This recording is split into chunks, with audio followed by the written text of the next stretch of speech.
ڕەوشی عێراق لە بەلانی کەم ئەم 20 ساڵەی ڕابردوودا ڕەوشێکی ئاسان نەبووە و تەنانەت گۆڕانکاریەکانیش شتگەلێک نەبوون بگوترێ بەبێتە گەرە و گرفت و ئاڵۆزی و تەنانەت خوێنڕشتنیش هات ناراوە.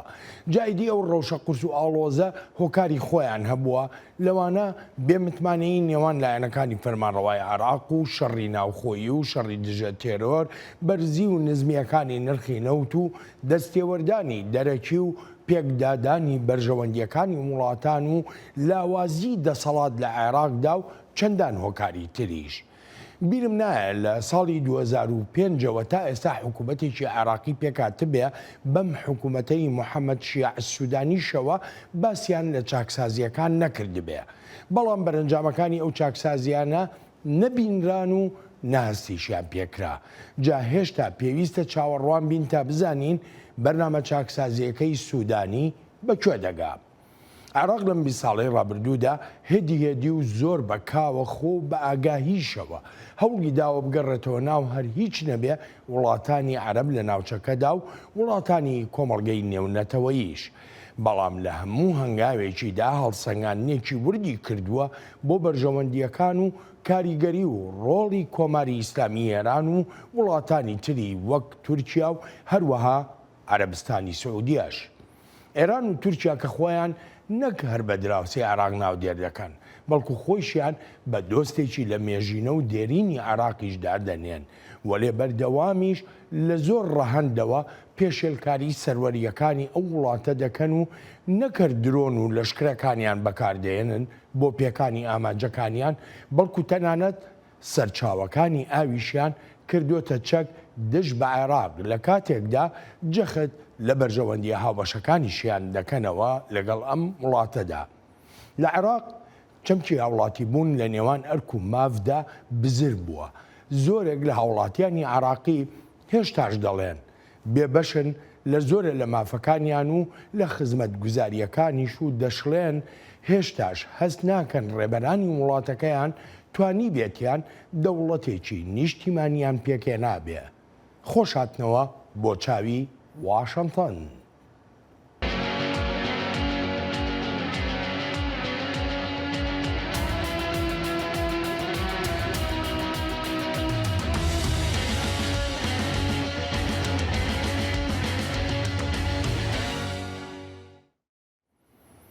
دۆسەی سەروەری عێراق و پاراستنی سەروەریەکانی ئەو وڵاتە پرسیارگەلێکی زۆری لەسرە، بەتایبەتیش کاتێک باس دێتە سەر کاردانەوەی عێراقیەکان. لایەنە سیاسیەکان دابەشبوون هەیە لە نێوانیاندا. سەرچاوی ئەو دابەشبوونەش بەهۆی ئاستی دووری و نزیکیە لە ئێران و لە تورکیاش. تورکیا لە ماوەی ڕابردوودا هێرشی کرد لەسەر فڕۆکەخانەی شاری سلێمانی. ڕۆژی 7 مانگی 4 کاروانێکی ئۆتۆمبیلەکان کەوتە بەر هێرشێک لە کاتێکدا لە نزیک شاری سلەیمانی بوون لەگەڵ کاربەدەستانی کووردە. هێزە سەربازەکانمان پشتیوانن بۆ هێزەکانی هاوبەشەکانمان بۆ لە ناوبردن و کۆتایی پێهێنانی داعش. جا سەبارەت بەو ڕووداوە دەتوانم پشتڕاستی بکەمەوە هیچ زیانێکی گیانی نەبووە. هێرشەکە نزیک نەبوو، نزیکەی 100 مەتر دوور بوو لە کاروانەکە. ئێستاش سەرکردایەتی نێوەندی سەربازی لێکۆڵینەوەی خۆی دەست پێ کردووە. مەزلوم عەبدی سەرکردەی هێزەکانی سووریای دیموکرات لەناو ئەو کاروانی ئۆتۆمبیلانەدا بووە کە بەرەو فڕۆکەخانەی سلێمانی دەچوو. پەنتاگۆن دەڵێ کۆبوونەوەکەی هەبووە لەسەر شەڕی دژی داعش بووە. ئێمە پشتیوانی لە هێزە ئاسایشەکانی عێراق دەکەین وەک بەشێک لە ئەرکی شکست پێهێنانی داعش. وەک دەزانن سەربازانمان هەن لە عێراق، بەڵام هێزی شەڕکەر نین و کردەی لەشکریان نییە و ئەرکەکەیان مەشق و ڕاهێنان پێکردن و ڕاوێژ بۆکردنە. هەروەها سەربازیشمان هەن لە سووریا و پشتیوانی لە هێزەکانی سووریای دیموکرات دەکەن و ئەرکەکەشمان شکست پێهێنانی داعشە. تورکیا بەردەوام گازەندەی هەبووە بەرامبەر هێزەکانی سووریای دیموکرات و هەمیشەش وەک باڵێکی پارتی کرێکارانی کوردستان لی دەڕوانێت و لە هەموو بۆنەیەکیشدا بە ڕێکخراوێکی تێرۆریستی ناودێری دەکات. نەخێر، هەسەدەی هاوبەشمان لە ساڵی 2014 یا 15 بەشێکە لە هەوڵەکان بۆ لە ناوبردننی داعش و پەیوەندیەکی درێژخایانیشمان هەیە لەگەڵ هەسەدەدا. هەسەدە پەکەکە نییە و ئێمەش هاوبەشین لەگەڵ هەسەدەدا بۆ شکست پێهێنانی داعش. جا نەخێر، ئێمە زۆر دەمێکە کردەی هاوبەشمان هەیە لەگەڵ هەسەدەدا. لەوەتای ئەمریکا لە عێراق و هەروەش لە سووریادایە بەردەوام لە ژێرباری مەترسی هێرشدا بووە بە تایبەتیش لەلایەن ئێران یان هێزە میلیشیا تونڕەوەکانی سەر بە ئێران. پەنتاگۆن جەخت دەکاتەوە هەر هێرشێک بکرێتە سەر بەرژەوەندیەکانی ئەمریکا وەڵامی قورسی دەبێت. هەر هەنگاوێکی پێویست بێت دەیگرینە بەر بۆ پاراستنی سەربازەکانمان و بەرژەوەندیەکانیشمان لە دەرەوە. ئەمەش وەڵامێکە بۆ هێرشەکانی ئێران و ئەوانەیش کە ئێران پشتیوانیان دەکات دژی سەربازەکانمان و دامەزراوەکانیشمان لە عێراق و لە سووریادا. ئەمریکا هەنگاوی پێویستی خۆی ناوە و بەردەوامیش دەبین دژی پاسداران و ئەوانەیش کە سەر بە پاسدارانن. ئەمەش یانی هێز بەکاردەهێنین دژی پاسداران و دامەزراوەکانی پاسدارانیش کە دەکەونە ناوچەکانی بەرپرسیارەتی سەرکردایەتی ناوەندی لەشکریمانەوە. هەرچەندە دەشمانەوێت ئێرانیەکان دڵنیا بکەینەوە لەوەی بەرزبوونەوەی ئاستی پشێویەکانمان ناوێت، بەڵام دەشبێت بزانن ئێمە هەمیشە گەلی خۆمان دەپارێزین. زۆرێک لە چاودێرە ئاماژە بەوە دەکەن کەمکردنەوەی هێزە سەربازیەکانی ئەمریکا لە ڕۆژهەڵاتی ناوەڕاستدا کاریگەریەکی ڕاستە و خۆی هەیە لەسەر بیرکردنەوەی وڵاتانی ناوچەکە، بەڵام دەژڵێن لەو بیرکردنەوە نوێیانەدا خاڵێکی گرنگ هەیە. پێم وایە ئەوەی ئێستا ئەزمموی دەکەین ئەو ڕەوشەی ڕۆژەڵاتی ناوەڕاستە کە چیتی لەشکری ئەمریکا بوونێکی تۆکمەی لەشکریانەی نەماوە لەوێ لە عێراق و ئەفغانستان و لە سووریاش. ئەمە واتە وڵاتانی ئەو ناوچەیە بە شوێن ڕێگەی تردا دەگەڕێن بۆ بەرەو پێشبردننی بەرژەوەندەکانیان، بەڵام ئەمەش بەو مانایە نیە کە بیانەوێت ئەمریکا لەو ناوچەیەدا نەمێنێت. لە وەتای ساڵی 2023ەوە کە هاوپەیمانانی بەسەرکردایەتی ئەمریکا عێراقیان ڕزگار کرد لە چنگی دیکتاتۆریەت، ئەم وڵاتە بە گەلێک هەڵکشان و داکشانی سیاسی و ئاسایشی و ئابووریشدا تێپەڕیوە و هەروەهاش وەک هەوڵێک بۆ پێکێنانی عێراقێکی نوێ چەندان هەڵبژاردن کراوە و کاربەدەستانی عێراقی بە نمونە دەیەنەوە بۆ ئەو هەوڵانەی لە پێناو جێگیرکردنی دیموکراتیدا دەدرێت. بەڵام ئێستا و پاش 20 ساڵ لە نەمانی دیکتاتۆری زۆرێک لە وڵاتیانی عێراق ڕاشکاوانە بێزاری خۆیان دەردەبڕن و دەڵێن هەست بەوە ناکات بتوانن حکوومەت و پەرلەمانیش بە نوێنەری ڕاستەقینەی خۆیان بزانن. دکتۆر ئەیمی ئاستن هۆڵمز میوانی ئەم هەفتەیی چاوی واشنتنە. دکتۆر ئەیمی لە ماوەی ڕابردوودا سەردانی هەرێمی کوردستان و بەشەکانی تری عێراق و هەروەها سەردانی ڕۆژاوایشی کردووە و هێندە نابێت گەڕاوەتەوە.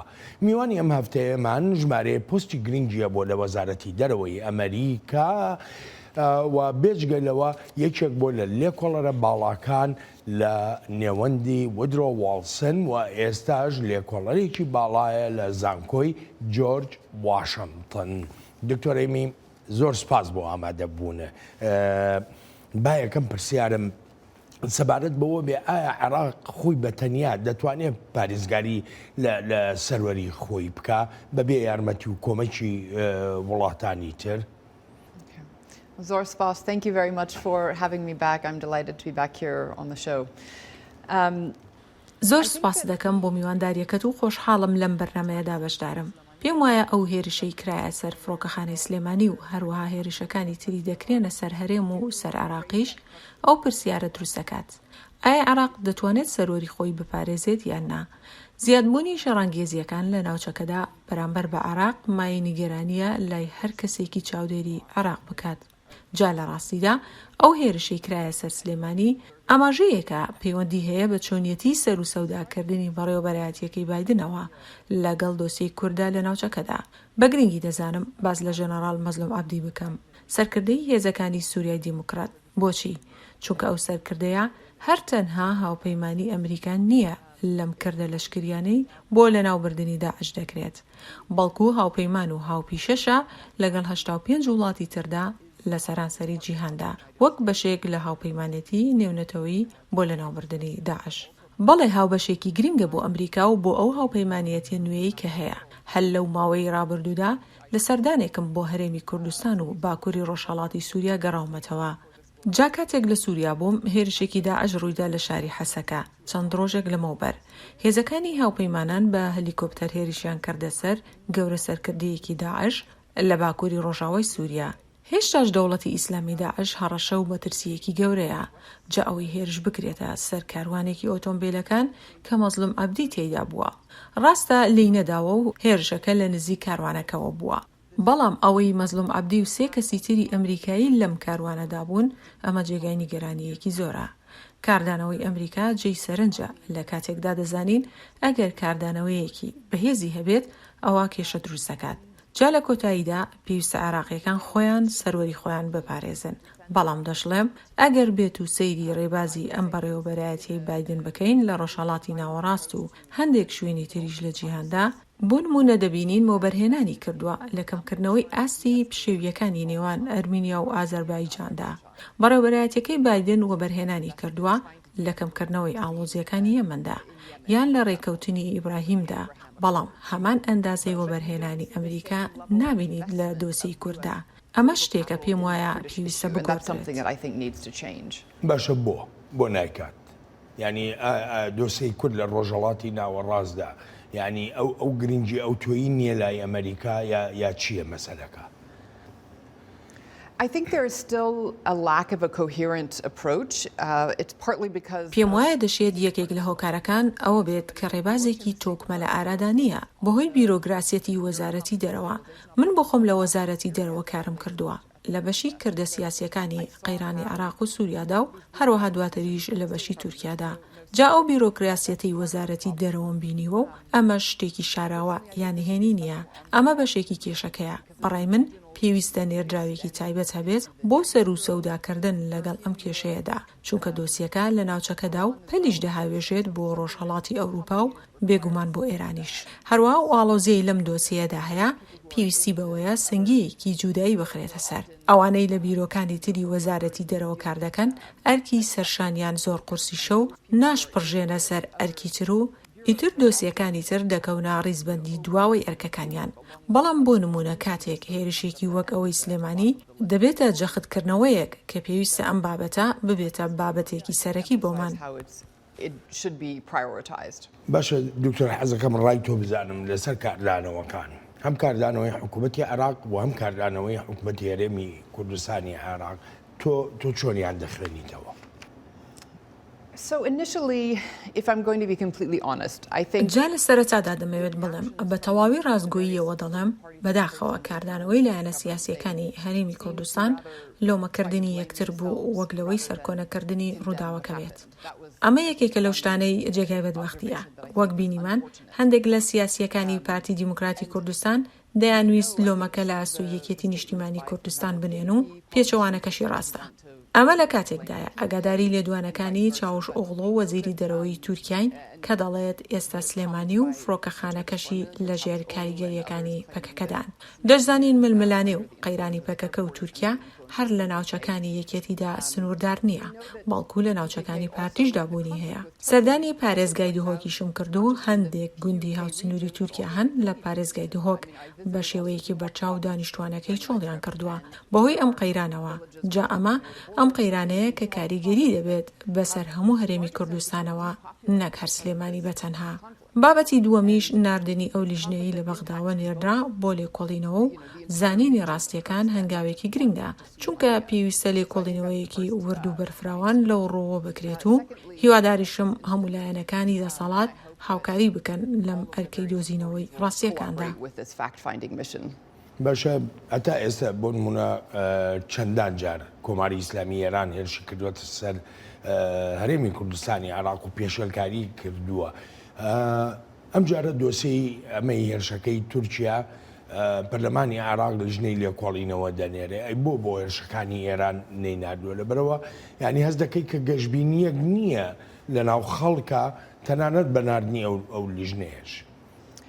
No, I think you're absolutely right to point out that they بەڵێ پێم وایە ئەوەی دەیڵێت زۆر ڕاستە و هێرشە جیاوازەکان لە ئاستی جیاوازدا سەرنج ڕادەکێشن و سەرکۆنەکردنەکانیش جیاواز دەبن. ئەوەی باز دەکرێت زۆر ڕاستە بۆ نمونە ئەو هێرشانەی پاسدارانی ئیسلامی ئێران دەیانکاتە سەر بنکەکانی هێزە ئۆپۆزیسیۆنە کوردیەکانی ئێران کە بنکەکانیان لە هەرێمی کوردستانە بەڵێ پێویستە لێکۆڵینەوەیان لەسەر بکرێت. ئێران ئەو هێرشانی کردووە چونکە لەو بڕوایەدایە ئەو هێزانە دەستیان هەیە لە پۆلی ناڕەزایەتیەکانی ناو ئێراندا پاش گیان لە دەستدانەکەی ژینا ئەمینی لە مانگی نۆی ڕابردوودا. بەڵێ پێویستە لێکۆڵینەوە لەم هێرشانەی پاسدارانیش بکرێت، نەک هەر ئەوانەی دەکرێنە سەر هێزەکانی ئۆپۆزیسیۆن، بەڵکو ئەو هێرشش کە کرایە سەر ماڵی سەرۆکی کۆمپانیای کار لە هەولێر. ئەو هێرشانەش ئەمای نیگەرانیەکی زۆرن و بێگومان پێویستە لێکۆڵینەوەشیان لەسەر بکرێت.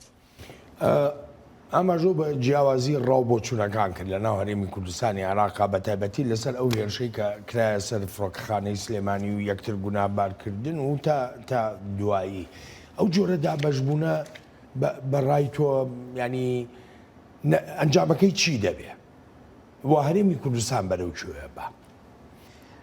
Well, I think precisely because you have an increase. پێم وایە بە دیاریکراوی کاتێک دەبینین ئەو شەڕانگێزیانە لە ناوچەکەدا زیاتر بوون بەرامبەر عێراق، ئەوە پێویستە لایەنە سیاسیەکانی عێراق و هەروەها هەرێمی کوردستانی عێراقیش پێویستە هاوکار بن لەگەڵ یەکتریدا و یەکگرتوویش نیشان بدەن لە بەرامبەر ئەو هێرشانەی دەکرێنە سەر سەروەریەکانیان. ئەگەر عێراق و هەرێمی کوردستانیش پێ بچێت دابەشبوونیان تێدایە لەناو لایەنەکانی عێراقدا بێت دیان ئەوانی هەرێمی کوردستان وەها دەکات لاوازبن و لاوازیش دەردەکەون و دەشبێتە هۆکارێک کە بەداخەوە وەها دەڵێم هێرشی زیاتری ئەو وڵاتانە هیوادارم وەها نەبێت. هەر بۆیەشە پێم وایە سەرکۆنەکردنێکی تۆکمە و لێکۆڵینەوەکردنێکی بەرفراوانیش هەر بەڕاستی زۆر گرنگ دەبن. دکتۆر ئەیمی من دەگەڕێمەوە بۆ لات دەچینە بەشی دووەمی بەرنامەکەمان. هاوکاتی و توێژەکانی کۆنگرێسی ئەمریکا بۆ هەڵوەشاندنەوەی بڕیاری پێدانی دەسەڵات بە کۆشکی سپی بۆ شەڕی عێراق یەکێک لە نیگەرانیەکانی کۆماری دیموکراتەکانیش لە کۆنگرێسدا دەستێوەردان و کاریگەریەکانی کۆماری ئیسلامی ئێران بوو.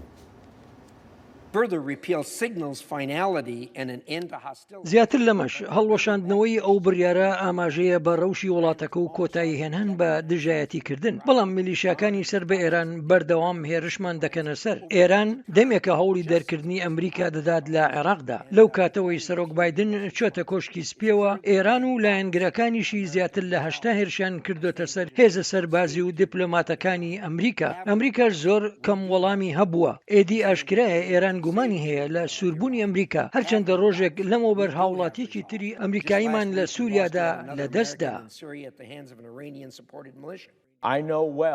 زۆر باش دەزانم ئێران مایە هەڕەشە و مەترسیە بۆ سەر ئێمە و هاوپەیمانەکانیشمان. ناژبێت ساویلکە بین لە بەرامبەر خواستەکانی ئێراندا و پێویستە خواستی سیاسی خۆمان هەبێت بۆ بەرسەفدانەوەی ئێران لە هەر کاتێک و هەر شوێنێکدا بێت. بەڵام هەڵوەشاندنەوەی ئەو بڕیارە هیچ کاریگەریی نابێت لەسەر توانایەکانمان بۆ بەرگریکردن لە بەرژەوەندەکانمان دژی ئێران. بەشێکی کۆماریەکانی کۆنگرێز لەگەڵ هەڵوەشاندنەوەی ئەو بڕیارەدا نەبوون و پیان وایە توانایی بۆ بەرپەرجدانەوەی هەڕەشە و مەترسیەکانی ئێران کەم دەکاتەوە لە عێراقدا.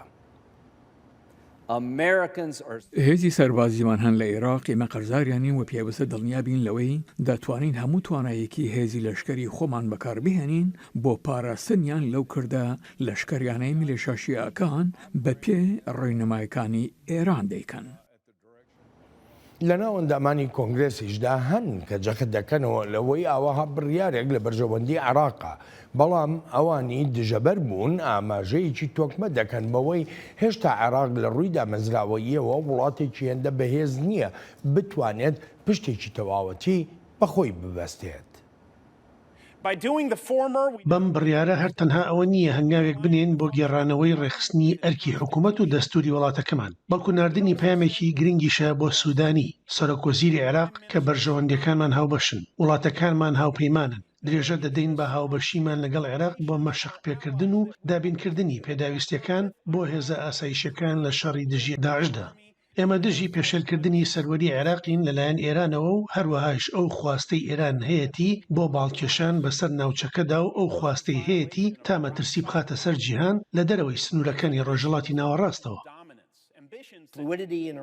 ڕەوشی عێراق و خواست و ئامانجەکانی ئێرانیش وەها دەکەن لەگەڵ پەسەندکردنی ئەم بڕیارەدا نەبم. عێراق بۆ خۆی هاوبەشێکی شتێک کەمترە لە گونجاو وەک هاوبەشێکی ئاسایشی. هەمومان لەم کۆمیتەیی پەیوەندیە دەرەوەیەکاندا زۆر جار بەم بابەتەدا چووینەتەوە و هەڵکشان و داکشانێکی زۆریشمان بینیوە تایدا.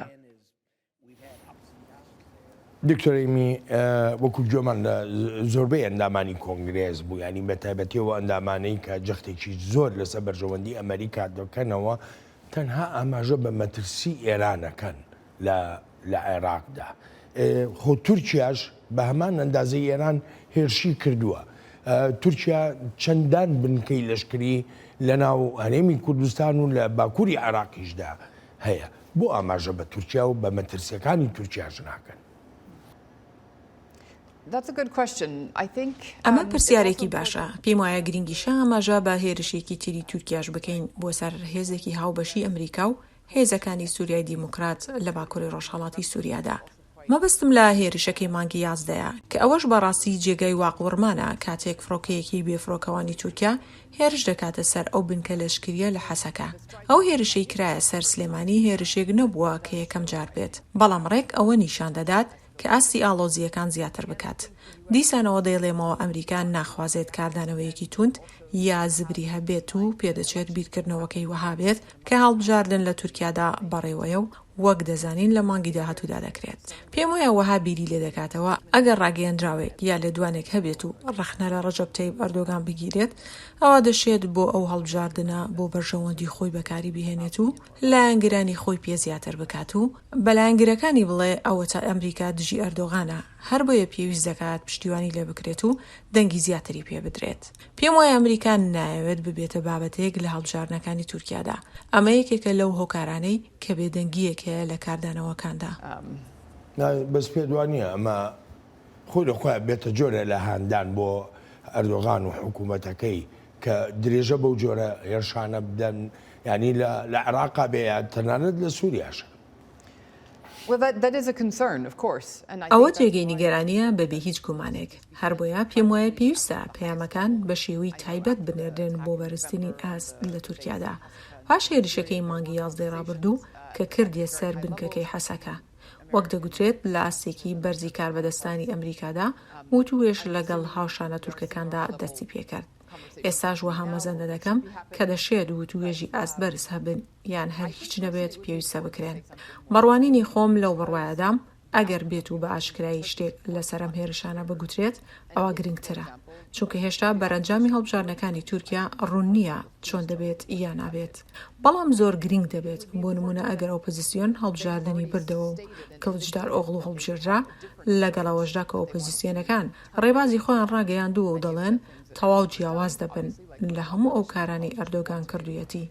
ئەلبەتە ئەمە چاوەڕوان کراوە چونکە زۆرێک لە ئۆپۆزیسیۆنەکان هەمان شت دەکەن. ئیتر بەرنامەیەکی زۆری کاری پەلیان لە بەردەمدا دەبێت و هەندێکیش لەو بابەتانە پێویستە بەوردی و بەکاوەخۆ کاریان لەسەر بکرێت.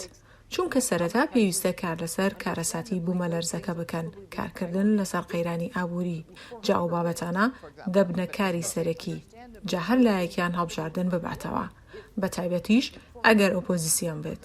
هەر بۆیە دەڵێم گرنگ دەبێت ئەمریکا ئاماژەیەک بدات بەوەی هەر بەڕاستی ڕووداوی لەو شێوەیە هێڵی سوورە، وەک بەرئەنجامێکیش پێویستە ئەم جۆرە سیاسەتە بگۆدرێت. دکتۆری بێنەوە سەر دۆسەی عێراقی ینی وەکو جۆمان لێبوو بڕیاردراکە و دەسەڵاتە لە کۆشتی سپی بسەندرێتەوە کە بتوانێت لە هەر کاتێکە پێویستی بە شەڕ بوو بۆ خۆی بەبێ گەڕانەوە بۆ کۆنگرێز بکەوێتەوە ناو شەڕەکە. ئەم بڕیارە چەندێک کاریگەری لەسەر عێراقە بێ.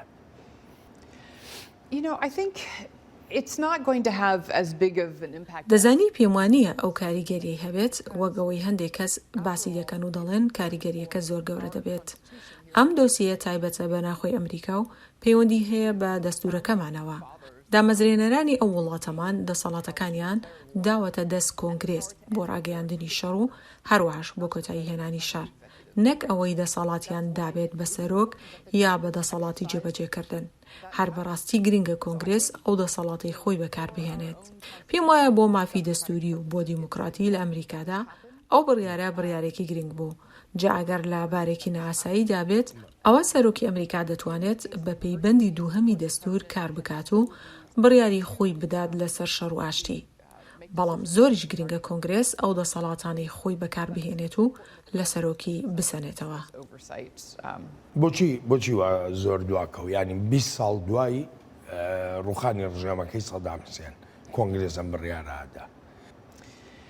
That's a good question. I think, the US has ئەمە پرسیارێکی باشە و پێم وایە وەک هەمووان دەزانین ئەمریکا بەردەوام بۆ چەندان ساڵ دەستی هەبووە لە عێراقدا و کشایەوە و دواتر کە ڕێکخراوە تیرۆستیەکەی داعش دەستی گرت بەسەر ناوچە بەرفراوانەکەی عێراقدا جارێکی تر ئەمریکا گەڕایەوە بۆ عێراق. هەندێک لە ئەندامانی کۆنگرێسیشمان هەن کە دەڵێن نابێت وەها بە زوویی کۆتایی بهێنرێت بە دۆسەی شاری عێراق. بەڵام پێم وایە گرنگ بوو لە ساڵی 2023 و هاوکاتی 20مین ساڵیادی هێرشەکەی ساڵی 2023 ئەمریکادا بۆ سەر عێراق ئەو بڕیارە بدرێت. یەک پرسیاری تر بەلامەوە گرنگە بەڕای تۆ ئەوەندەی چاودێری ڕۆژی عێراق و یا بەگشتیژی ناوچەکە دەکەی. ئەمریکا لە عێراقا سەرکەوتوو بوو و هەروەها هەمان پرسیاریش ئایا ڕێبەرانی عێراق سەرکەوتوو بوون لەم عێراقە نوێی لە دوای 2023 هاتوۆتە ئاراوە؟ ئەم پرسیارەت پێویستی بە بەرنامەیەکی تەواو هەیە تا بتوانرێت وەڵامێک بدەیتەوە گونجاو بێت و دەشزانم ناتوانم لە وەڵامەکەمدا مافی خۆی بدەمێ. ئەم پرسیارە مشتومڕێکی زۆری لەسەر هەبوو کاتێک لە سلێمانی بووم لە مانگی ڕابردوودا سەبارەت بەوەی ئایا ئەوەی لە 2023دا ڕوویدا کارێکی هەڵەبوو یان نا. ئایا بەرپرسیارەتەکانی ئەمریکا چی و چی نین لە بەرامبەر ئەو کەیسانەی تا ئێستاش هەن لە عێراقدا. جا پێم وایە هەندێک بڕیاری ئەنجومەنی کاتی فەرمانڕەوایەتی عێراق وەک هەڵواشانەوەی لەشکری عێراق شێوازی جێبەجێکردنی بڕیاری لە ڕێگەڕیشەوە هەڵکێشانی بەئەس کە سنوورەکانی بڕیارەکەشی تێپەڕاند ئەمانە بوونە هۆکارێک بۆ دروستبوونی میلیشیاکان و هێزی چەکدار کە تا ئێستاش لە عێراقدا بەهێزن. ئەم جۆرە شتانە پرسیاری زۆریان لەسەرە و بێگومانیش ئەمریکا بەشێکی بەرپرسیارەتەکەی دەکەوێتە سەر. لە هەمان کاتیشدا ناکرێت و ناشتوانین لەم بابەتانەدا بەرپرسیارەتی ڕێبەرانی عێراق بە هەند وەرنەگرین بە تایبەتی کاتێک باڵی چەکداریان بۆ هێزە سیاسیەکانی خۆیان پێکهێنا وەک متمانەیەکیش لیان دەڕوانی. ئەگەر بێت و نەتوانین بە ڕێگەیەکی ئاشتیانە بگەینە دەسەڵات ئەوە هێزی چەکداریان هەیە و بەکاریشی دەهێنن بۆ ئەو ئامانجانەیان. ئەمە ئەو ڕێگەیە نییە کە بگوترێت دیموکراتی ئەوەها کار دەکات. وەگوتم ئەمریکا بەشێکی ئەو بەرپرسیارەتەی لە ئەستۆیە بۆ ئەو ڕەوش و ژینگە سیاسی و ئاسایشی هەیە و لە هەمان کاتیشدا پێویستە بە وردی و وریاییەوە بڕوانینە ئەوەی عێراقیەکان خۆشیان لە حکوومەتی عێراق و لە حکوومەتی هەرێمی کوردستانیش چۆن و بە چ شێوازێک سەر و سەودایان کردووە لە ناو خۆیاندا و لەگەڵ کێشەکانیشدا. دکتۆرێمی بەرەوەی بچووە بەشی داهاتووی بەرنامەکەمان ئەگەر شتێک لە عێراقا ڕوو بدە ئەم ئەزمونە نەمێنێت ئێستا قسە هەیە لەسەرەوەی کە باسیەکان لەوانەیە بگەڕێنەوە. ئەگەر شتێکی وا ڕووبدا لۆمەی کێ دەکرێت؟ لۆمەی ڕێبەرانی عێراقا یا لۆمەی وڵاتانی ترە وەکو ئەمریکا بۆ نمونە؟ بۆ خۆم وەک هاوڵاتیەکی ئەمریکایی بە گرنگی دەزانم ڕەخنەی خۆمم هەبێت لە سیاسەتی دەرەوەی ئەمریکا و بە بەرپرسیارەتی خۆشمی دەزانم وەک ئەکادیمیستێک هەروەهاش وەک ئەوەی کە لە وەزارەتی دەرەوە کارم کردووە. بەڵام لە بیرمان نەچێت ئێستا ئەمریکا لە عێراق و ئەرکەکەی ڕاوێژ پێدان و یارمەتی عێراقیەکانە نەک ئەو هۆکارانەی کە 2023 ئەمریکای بردەناو ئەو وڵاتەوە. هەر بۆیەشە لە ئێستادا بەرپرسیارەتەکە دەکەوێتە سەر عێراقیەکان. بێ لەو کێشە و گرفتە سیاسیانەی باز دەکرێن یەکێک لە ئەرکەکانی تری عێراقیەکان چارەسەرکردنی کێشە و قەیرانە ژینگەیەکانیشە کە کاریگەری هەیە بەسەر هەموو تاکێکی عێراقیەوە لە سەرتاسەری وڵاتەکەدا. دکتۆرەمی دەگەڕێمەوە بۆلات. ناکۆچەکانی نێوان هەولێر و بەغدا بەشێکی دانەبراون لە قەیرانە گەورەکانی عێراق. لە ماوەی ڕابردوودا بەغدا و هەولێر گەیشتنە ڕێکەوتنێک لەسەر هەناردەکردنی نەوت لە ڕێی تورکیاوە. هەردوو لایەن گەشببینن بەو ڕێکەوتنە. ئەم ڕێکەوتنە ڕێگە خۆشکەر دەبێت بۆ پەسەندکردنی بودجێ لە پەیوەندی بە نەوت و بەندەکانی پەیوەندیان بەو دۆسیەوە هەیە. ئەمەش لە ئاکامی دیالۆجی نێوان حکوومەتی نێوەندی و حکوومەتی هەرێمی کوردستانی عێراقەوەیە و هەموو دۆسیەکانیش چارەسەر دەکات بە دۆسیەی نەوت و گازشەوە. هەرچەندەم ڕێکەوتنە کاتیە سوودی هەیە بوو بوجە و ڕنگدانەوەیشی لە بوجەدا دەوێت ئەگەر بە شێوەیەکی ڕاست جێبەجێ کرا. ئەوە زەمینەیەک دەرەخسیێنێت کە دەتوانین بیکەێنە بەناغەیەک بۆ یاسای نەوت و گاز. گەلێک کێشەی تری هەڵپەسەردراویش هەن لە نێوان هەولێر و بەغدادا وەک کێشەی ناوچە دابڕێنراوەکان کێشەی هێزی پێشمەرگە و چەندانی تریش. سەرۆکوەزیری عێراق دەڵێ دەرگاکە کرایەوە بۆ چارەسەرکردنی کێشەکانی تریش.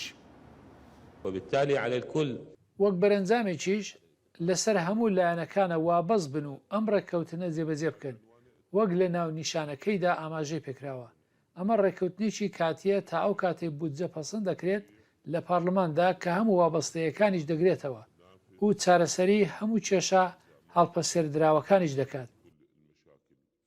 ئەمریکا گەشتبینی خۆی دەربڕیوە بەرامبەر بەو ڕێککەوتنە و ستایشی عێراقیەکانیش دەکا وەک دەڵێ بۆ ئەو بەرەو پێشچوونە. خۆشحاڵین بە ڕێککەوتنی نێوان حکومەتی نێوەندی عێراق و حکومەتی هەرێمی کوردستان لەسەر هەناردەکردنی نەود لە ڕێی بۆریەکانی عێراق و تورکیاوە. ئەم ڕێککەوتنەش بەرەنجامی کار و کۆشی ڕێبەرانی عێراقە چونکە پێداویستەکانی هاوڵاتیانی عێراقیان خستە پێش هەموو شتەکانی دیکەوە. گەندەڵی یەکێکە لە مەترسیە گەورەکانی بەردەم ئایندەی عێراق. دۆسەکانی گەندەڵی سیاسی دارایی بەڕێوەبردن و تا دوایی وەک عێراقیەکان خۆیان دەڵێن ڕۆچۆتە هەموو جونگەکانی دەوڵەتداریەوە. حکوومەتەکەی سوودانی بەنامەی بەرەنگاربوونەوەی گەندەڵی هەیە بەڵام چەندێک سەرکەوتو دەبێیان نابێ ئەویان نەزانراوە. جا دوا بە دوایی قۆنەغی داعش عێراق ئێستا حکومەتێکی هەیە بە کارنامەیەکی ناوخۆییەوە کە چاکسازیەکی زۆری لەخۆ گرتووە. پێشنیاز دەکەم بۆ سوودانی سەرۆکە وەزیرانی عێراق تا بەرەنگاربوونەوەی گەندەڵی بکاتە ئەرکی سەرەکی حکومەتەکەی. ئێمەش لای خۆمانەوە بە پەرۆشیەوە پشتیوان دەبین بۆ ئەو چاکسازیانە و هانی دۆستە عێراقیەکانمان دەدەین لەسەر ئەو ڕێبازدا بمێننەوە. دکتۆرێمی گوێمان لە وتەبێژی وەزارەتی دەرەوەی ئەمریکا بوو خۆشحاڵی دەرەبڕێ بۆ ئەو ڕێککەوتنەی کە لە نێوان بەغدا و هەولێران مۆر کراوە. ئەی تۆ چەند گەشتبینی؟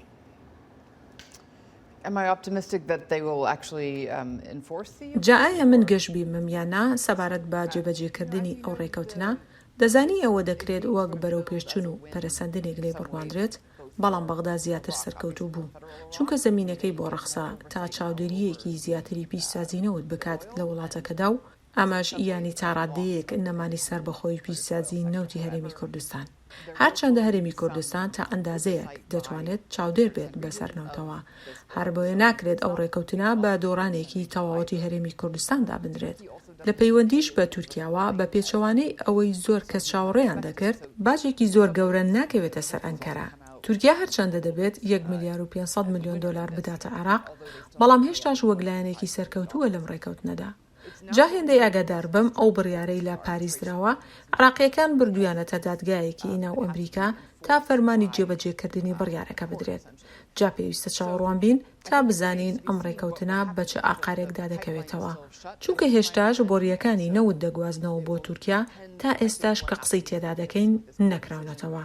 ئەڵبەت ئەمەش دەکەوێتە سەر بڕیاری دادگا و هیواداریشین ئەم بڕیارە بەڕوونی بدرێت. ئەگەرنا ئەوە زیانێکی گەورەی دارایی دەبێت ئەگەر نەوتەکە ناڕات.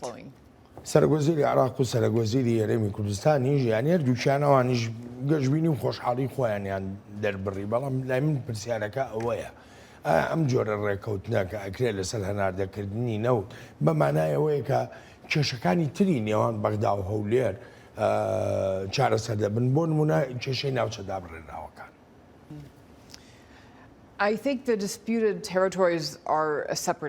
بابەتی ناوچە دابڕێنراوەکان بابەتێکی جیاوازە و پێویستە بە جیاوازیش چارەسەر بکرێت. ئەمە بابەتێکە لە زۆرێک لە کۆڕ و کۆبوونەوەکاندا باس دەکرێت. لەسەر ئەم پرسە با ئاماژە بە ڕێککەوتنی شنگال بکەم. ئەم ڕێککەوتنە پێویستی بە سەنگی خستنە سەرێکی تایبەت هەیە تا ئەو دۆسیە چارەسەر بکرێت. بە تێڕوانینی خۆم هەنگاوێکی باش دەبێت ئەگەر ئەم حکوومەتەی سوودانی بتوانێت کارێکی زیاتر بکات بۆ خەڵکی خۆجێیی لە شنگال تا هەر هیچ نەبێت ڕایان هەبێت لە جێبەجێکردنی ئەو ڕێککەوتنەدا. ئەو کاتەی ئەو ڕێککەوتنە لە نێوان بەغدا و هەولێردا مۆرکرا هیچ پرس و ڕایەک لەگەڵ خەڵکی شنگالدا نەکرا. زیاتر لە 26 ڕێکخرا و کەسایەتی ئێسD لە عێراق و لە هەندەرانیش یاداشتیان هەبووە و ڕەخنەیان هەبووە لەوەی هیچ ڕاوێژێکیان لەگەڵدا نەکراوە کاتێک ئەو ڕێککەوتنە مۆرکراوە. ئێستاش سوودانی سەرۆکوەزیر دەرفەتی لە بەردەمدایە تا لاپەڕەیەکی نوێ هەڵبداتەوە و نیشانی بدات نیگەرانیەکانی دانیشتوانی ئەم ناوچەیە بەهێند وەردەگرێت و بەشداریشیان پێدەکات لەو هەنگاوانەی دەنجێن. دکتۆر ئەمی دەرێنەری بەرنامە ئاگادار مەکاتۆڵە کاتمان بەبەریەوە نەماوە. هەڵبژاردنەکەی مانگی دەی ساڵی 2021 کرا بەلای زۆرێک لە عێراقیەکانەوە خاڵێکی وەرچەرخان بوو بە تایبەتیش کە ژمارەیەکی بەرچاوی کاندیدە سەربەخۆکان توانیان ئەندامەتی پەرلەمان بەدەست بێنن، بەڵام وەگا وڵاتیانی عێراقی دەڵێن لە ئێستاوە زەمینە سازی کراوە تا تەمەنی ئەو وەرچەرخانە کورت بێت. مەخابن ئێستا سیاسی و پەرلەمانتاریشمان نین، ئەوە تا وەک شەمشەمەکوێرە لە تاریکیدان بڕیارەکانیان بۆ بەرژەوەندی خۆیانە و دەنگی لایەنە سەربەخۆکانی خەڵکیش دەدزن.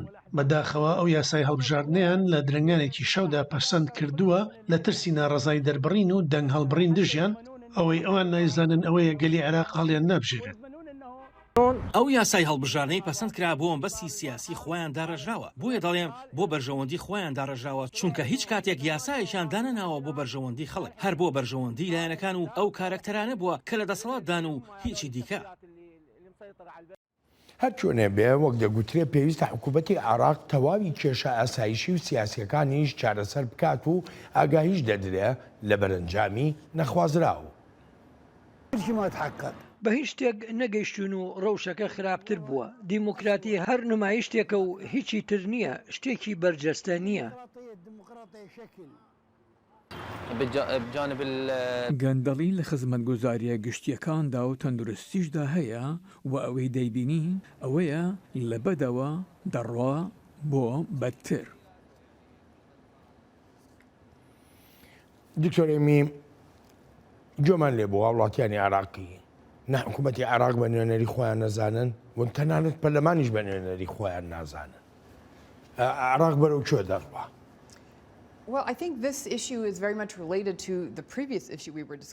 پێم وایە ئەم بابەتی پرسیارەت زۆر پەیوەندی هەیە بەو بابەتەی لەسەر نەوت پێشتر باسمان کرد. ڕاستی ئەوەی عێراق ڕێژەیەکی گەورەی سامانی نەوتی هەیە، بەڵام بە شێوەیەکی گونجاو ئەو سامانەدا بەش نەکراوە. ئەمەش کێشەیە.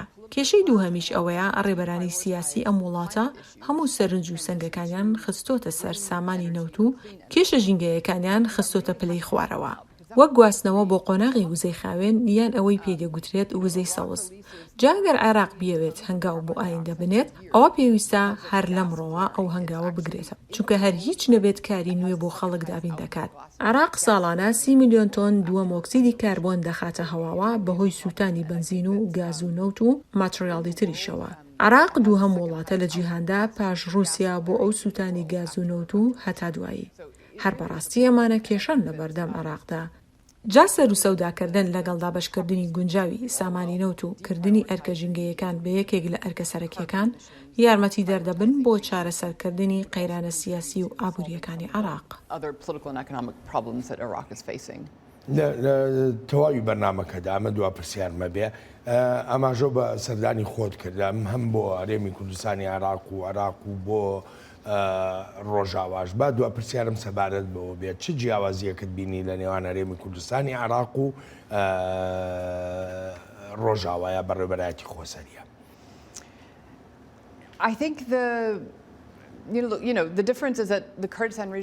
پێم وایە جیاوازیەکە لەوەدایە کە هەرێمی کوردستانی عێراق 30 ساڵی هەبووە تا ئێستا تا بتوانێت سیستەمی خودموختاری خۆی داڕێژێت. هەرچی ڕۆژاوایە بەلانی زۆر 11 یا 12 ساڵە لەو ئەزمونەدایە.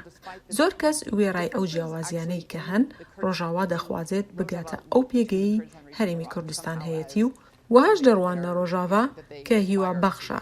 جا بۆ ئەوەی ئەو هیوایە درێژەی هەبێت ئەوە پێویست دەکات سنووری نێوان هەرێمی کوردستان و ڕۆژاوا هەمیشە کراوە بێت.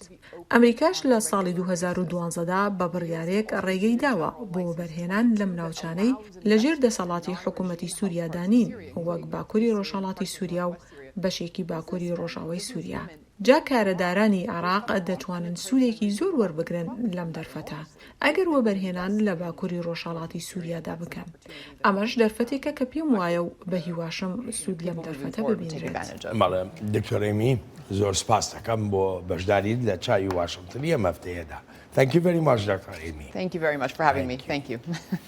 ئەڵبەتە ئازیزانم سپاسی بێپایانم بۆ ئەوەی خۆشەویستە کە تا ئێستا لەگەڵماندا بوون تا هەفتەی ئایندا چاوێکی نوێی واشنگتن ڕێز و خۆشەویستی ستافی بەرنامە هەروایی خۆشم بەڵێن ساڵات بەسەر بفەرمونون هەر لە خۆشیە جەکەم.